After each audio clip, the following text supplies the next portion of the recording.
سلام بچه، حالتون چطوره؟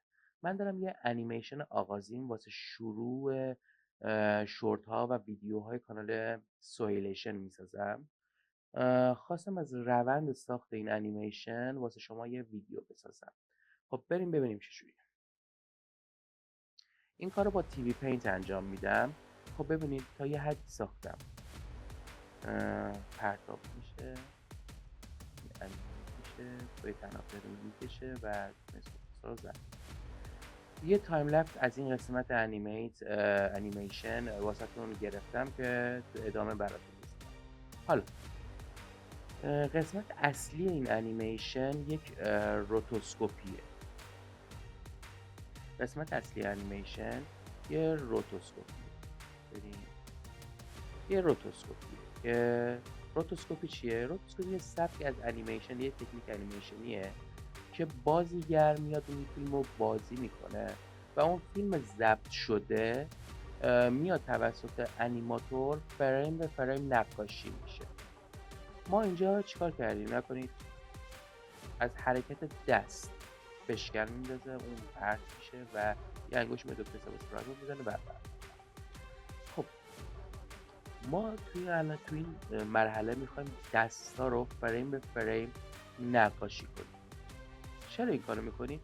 من یه حس خیلی خیلی خیلی عاشقانه‌ای نسبت به روتوسکوپی دارم. روتوسکوپی چون حرکتش خیلی طبیعی تره و حس باورپذیری تری نسبت به نقاشی فریم به فریم میده. ولی این نکته رو یادت نره، انیماتور خوب انیماتوری که طراحی خوب میشه. روتوسکوپی دلیلی بر این نیست که شما طراحی کنید. حالا میریم چجوری انجام. تمام لایه رو غیر فعال میکنیم. تمام لایه انیمیشن رو غیر فعال میکنیم.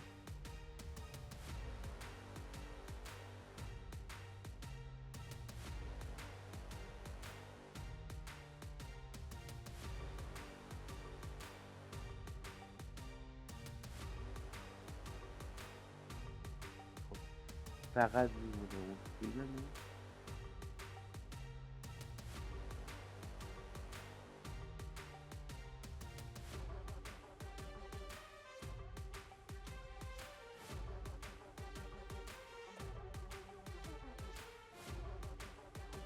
حالا یه لایه تشکیل میدیم.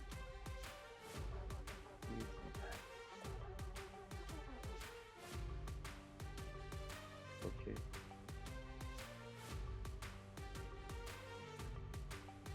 خب دست کدوم لایه میاد؟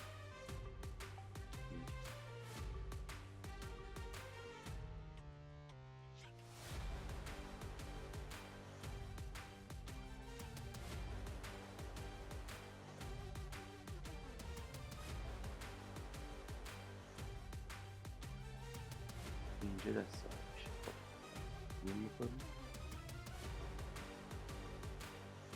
شروع میکنیم به نقاشی میشه. قلم رو انتخاب میکنیم.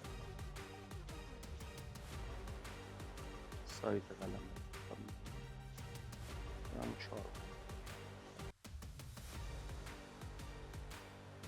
ولی دیر ما مداد کار کنیم. ما مداد کار کنیم به اندازه خوب میکنیمش همون 4 هم نه 8. رنگش هم انتخاب میکنیم. باز آره خوب.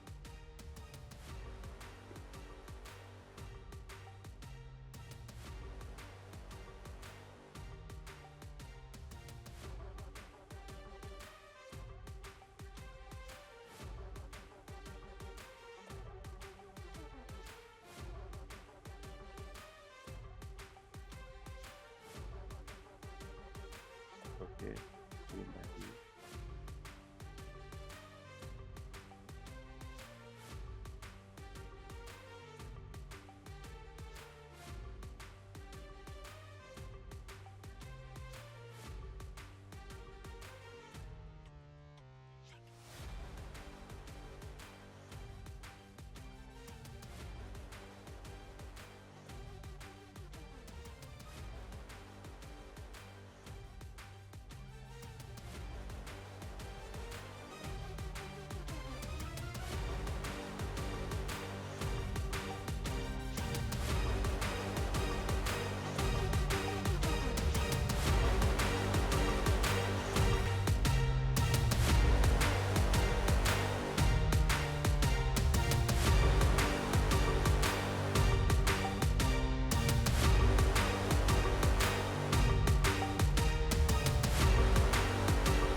روتوسکوپی معمولا برای ساخت فیلم‌های سیاسی و اجتماعی خیلی طرفدار دارن. چون معمولا بازیگرها و افرادی که توش بازی میکنن شناخته نمیشن. البته امروزا وگرنه تو زمانهای قدیم خیلی از انیمیشن های بزرگ مثل سفید برفی، مثل ارباب حلقه ها با همین روش روتوسکوپی ساخته میشن، یا خیلی از انیمیشن های روسی قدیمی و جدید با روش روتوسکوپی ساخته میشد. روتوسکوپی واسه آغاز انیمیشن خیلی خوبه. چرا؟ چون نقاش یا انیماتور فریم به فریم حرکت ها رو میکشه و این باعث میشه حرکت ها برای اون نقاش واسه اون انیماتور قابل درکتر باشه واسه آغاز انیمیشن. ولی دیگه رفته و انیماتور دستش راه میفته، دیگه باید بره سراغ طراحی. البته اصولش اینه که با طراحی خوب بیای سمت انیمیشن. حالا مثلا کسی ساخت انیمیشن رو دوست داره، یعنی انیمیشنش طراحیش ضعیفه، برای این کار خب خوبه با روتوسکوپی شروع کنیم. روتوسکوپی خوب خودشو داره، وضعیت خوب خودشو داره، ولی انیماتور خوب انیماتوری که طراحی خوبی داشته باشه. حالا با هر سبک انیمیشنی که میخواین کار کنید، حتی استاپ موشن، تو باید طراحی خوبی داشته باشی.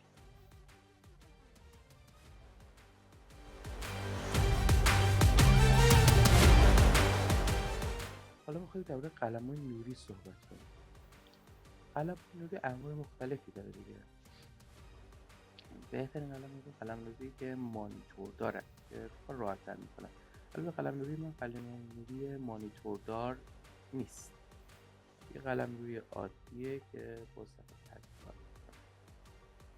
میکنه، کار را بندازه. ولی اون کسی که میخواد اولین بار انیمیشن کار کنه، بهترین قلم همین قلم نوریه، چون قلم نوری مانیتور دار بسیار گرونه. چون گرونه، تو میخوای تو مرحله یادگیری انیمیشن هستی، ممکنه باعث مثلا استهلاک اون دستگاه بشه، مثلا آسیب برسید. ولی قلم نوری ارزونتر، این قلم نوری پتر استفاده کنید، شما آزمون و خطاهاتون و همه چیز رو با این قلم ها انجام میدید و این باعث میشه که وقتی قلم روی مانیتور دار گرفتین، اصول رو بدونید و درست از دستگاه استفاده کنید.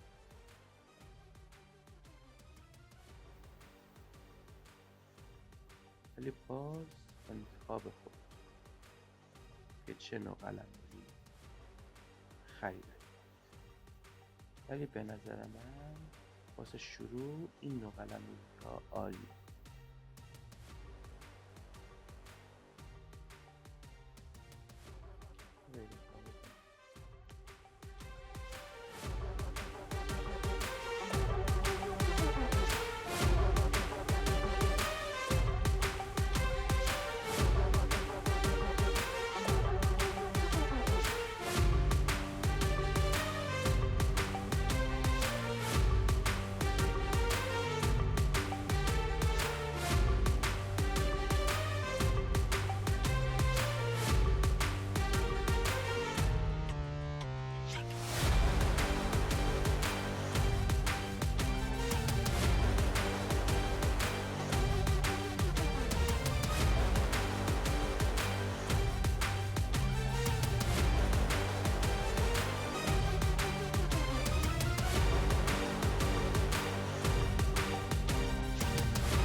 من احتمالا بخوام نقاشی که فریم فریم نقاشی کردم رو شماره گذاری کنم که یک اشاره کوچیکی به انیمیشن های اولیه اولیه که ساخته شده کنم.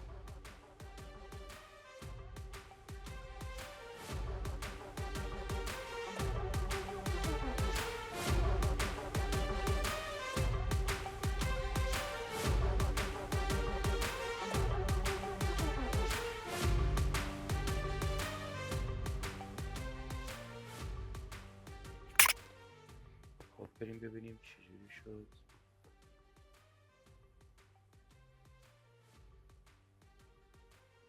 فیلم رو حذف میکنیم، موقت پلی کن.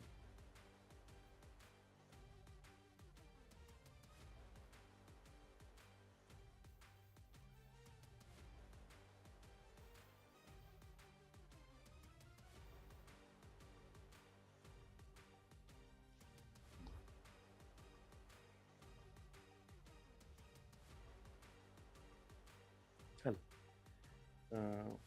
بشکن بذار که اون پرت میشه فعلا. من میخوام همینطوری استفاده کنم از این روتوسکوپی. نه نمیخوام رنگ کنم، نه میخوام حاشیه بدم بهش فلان. یکی این کار رو میخوام اضافه کنم، یعنی این کار رو بکشم، یکی هم شماره گذاری کنم، هر فریم شماره بذارم. یه اشاره هم به انیمیشن قدیمی انجام بدید که نقاش یعنی انیماتور فریم به فریم نقاشی میکرد، شماره گذاری میکرد. یه حالت نوستالژی تور، چون ما از تکنیک‌های مختلفی واسه این انیمیشن استفاده کردیم، مورف و بعد روتوسکوپی و بعد انیمیشن دو بعدی و استریت و فلان و فلان و فلان. این هم میخوام استفاده کنم برای اشاره به انیمیشن قدیمی که فریم فریم نقاشی میکردن. حالی یه فقط باید عدد بنویسم بقیش.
این قسمت تموم شد، ورود دست راست تموم شد. حالا ببینیم چی رنگ باشه. اون لایه نقطه‌موش میکنیم.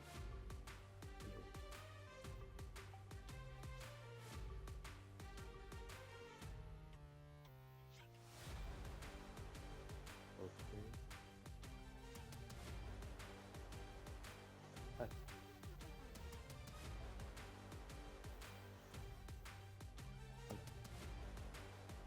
این شماره گذاری میکنیم.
سر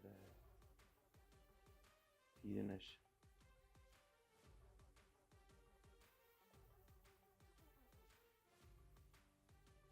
خب قلم رو وقت پاکن رو برمیداریم اون قسمت هایی که رنگ داره از دست دیده میشه رو پاک میکنیم. اینجوری تأثیر پذیری و باور پذیریش بیشتر شه.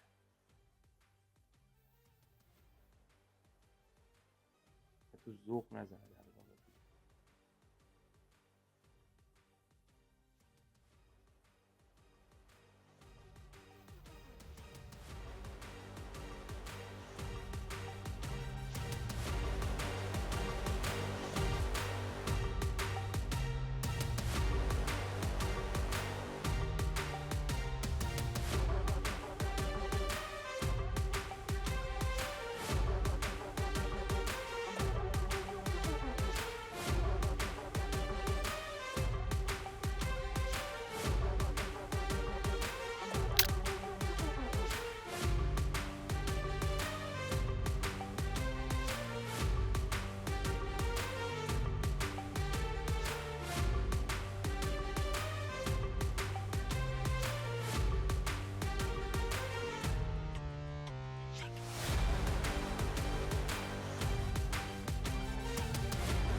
اوکی شد. الان میریم همه رو به دوباره غیر فعال کنیم.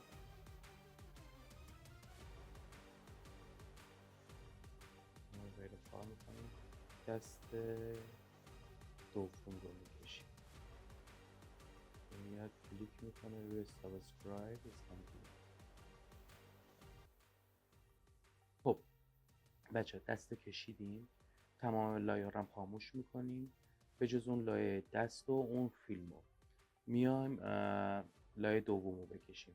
خب فریم رو سر بزرگ میکنیم. چیکار بکنیم؟ در این موس رو میبینید روی این زد میذاریم اینجا و میکشیم سمت راست.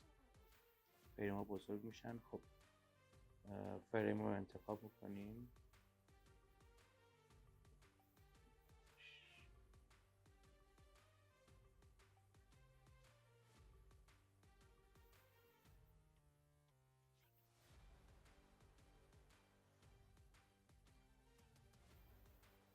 انتخاب میکنیم.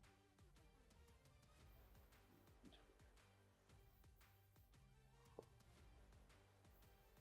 اینجا اینو بدید کنیم. کلیر. اوکی. ببینیم موس دست دوم از کجا میاد تو فریم 66 67 68 69. توی فریم 69 میاد. اینو میکشیم تا 60. حالا شروع میکنیم به نقاشی کردن.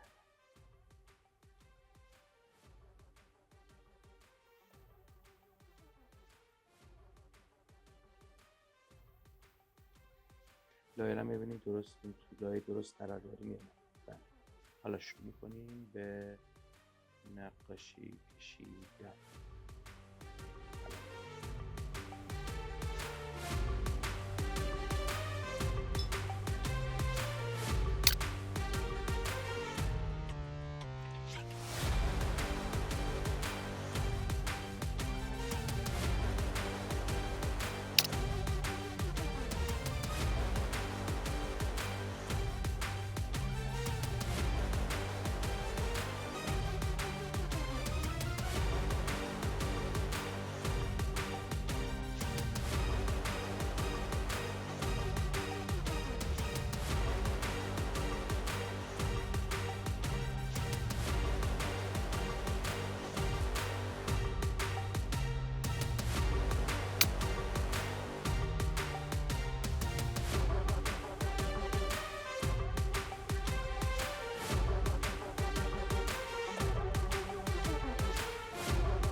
خب بچه روتوسکوپی ما تموم شد. بریم ببینیم چجوری شد. اوکی فاصله میدیم، آوت میکنیم، فیلم رو خاموش میکنیم، همه رو روشن. البته بذار فیلم رو خاموش میکنیم.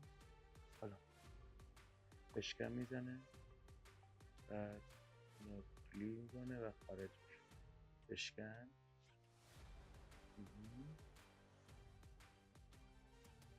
حالا تمام لایه رو روشن. همونطور که دیدین روتوسکوپی ما تموم شد. اگه به این سبک ویدیوها علاقه دارین تو قسمت کامنت ها واسمون بنویسین که باز براتون بسازم. بچه لایک و کامنت و ساب یادتون نره. دوستتون دارم 1000 تا. خدافظ.